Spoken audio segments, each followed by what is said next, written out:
Hello दोस्तों, इस video में हम बात करेंगे प्रशासनिक विधि के एक बहुत ही अच्छे टॉपिक पे, जिसका नाम है रिसेंट डिसीजन, जिसे सकारण निर्णय भी कहा जाता है और इसे नेचुरल लॉ का अंग माना गया है। यह नेचुरल लॉ में क्यों जोड़ा गया? क्योंकि वर्तमान समय में हमारे न्यायिक या प्रशासनिक अभिकरणों द्वारा अनेक प्रकार के कार्य किए जाते हैं, उनके द्वारा भी डिसीजंस लिए जाते हैं, डिसीजंस दिए जाते हैं।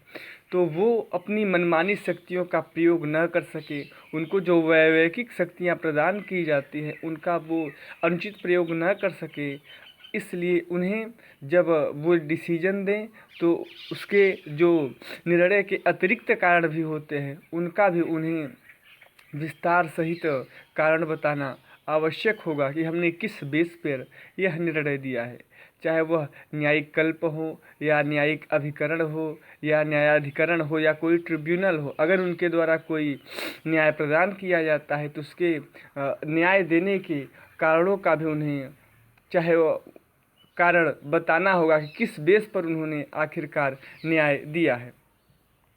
सेकेंड बात दोस्तों, यह जो रिसेंट डिसीजन है यह नैसर्गिक न्याय के सिद्धांत का एक अंग भी है, और नैसर्गिक न्याय के सिद्धांत का यह अंग है कि पक्षकार को निर्णय के अतिरिक्त कारण को भी जानने का अधिकार है कि किन अतिरिक्त कारणों के आधार पर उसे यह जजमेंट दिया गया है। दोस्तों, हम इंग्लैंड के बारे में बात कर लेते हैं। इंग्लैंड में एक कमेटी बनी, फ्रैक्स कमेटी, सन 1957 में। यह जो कमेटी थी उसने कहा कि जितने भी न्याय निर्णायक निकाय हैं या ट्रिब्यूनल है या न्यायाधिकरण है, उनको निर्णय के अतिरिक्त कारणों को भी बताना चाहिए, चाहे वह कारण लिखित हो या मौखिक हो, चाहे वह लिख दे या फिर वह ओरल बताएं, उनको कारण बताना अनिवार्य कहा गया इस कमेटी के द्वारा। दोस्तों, अब हम अमेरिका के बारे में बात कर लेते हैं। अमेरिका में एक प्रशासनिक प्रक्रिया अधिनियम है जिसकी धारा 8 के सब क्लास बी में कहा गया है कि प्रशासनिक अभिकरणों को जब वे डिसीजन देते हैं या विनिश्चय देते हैं तो उसके लिए कारण देना अपेक्षित किया गया है कि किन बेस के आधार पर उन्होंने इस डिसीजन को दिया है, कौन से वे कारण थे। और अमेरिका के सुप्रीम कोर्ट द्वारा यह भी कहा गया कि यह जो रिसेंट डिसीजन है, सकारण विनिश्चय का अधिकार है, वह संविधान की सम्यक प्रक्रिया के खंड से निकलता है। अतः यह जरूरी है कि न्यायाधिकरणों द्वारा रिसेंट डिसीजन मतलब निर्णय के अतिरिक्त कारणों को भी बताया जाए, और इसे नेचुरल लॉ का अंग भी माना गया है। आइए दोस्तों, अब हम इंडिया के बारे में बात कर लेते हैं।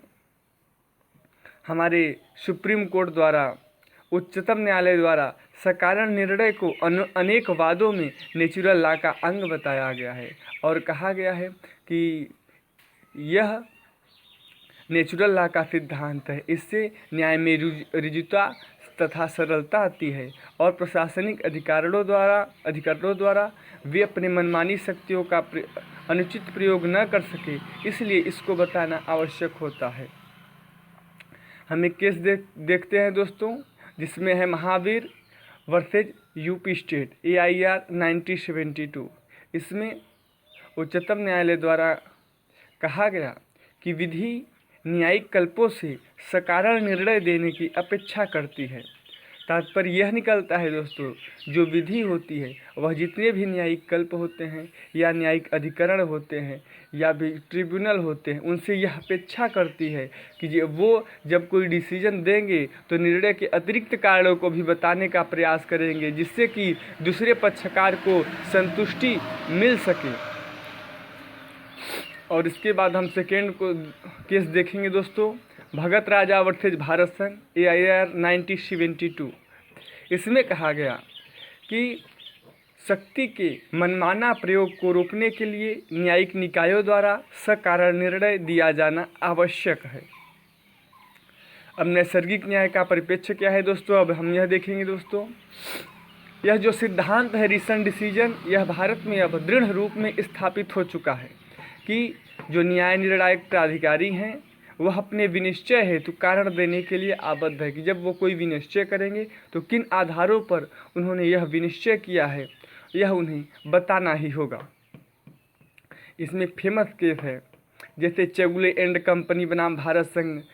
इसी प्रकार से अनेक केस हैं जिनके द्वारा यह निश्चित होता है कि भारत में यह सिद्धांत स्थापित हो चुका है कि जब भी कोई न्यायाधिकरण या प्रशासनिक अधिकारी कोई डिसीजन देगा तो उसे कारण बताना होगा कि किस आधार पर उन्होंने यह निर्णय दिया है।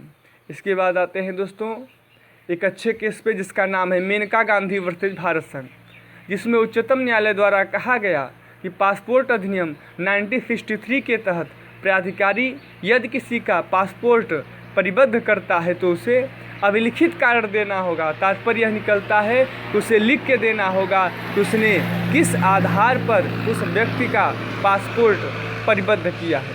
तो दोस्तों तात्पर्य यह निकलता है यह जो रीसेंट डिसीजन है, सकारण निर्णय है, वह क्यों लाया गया?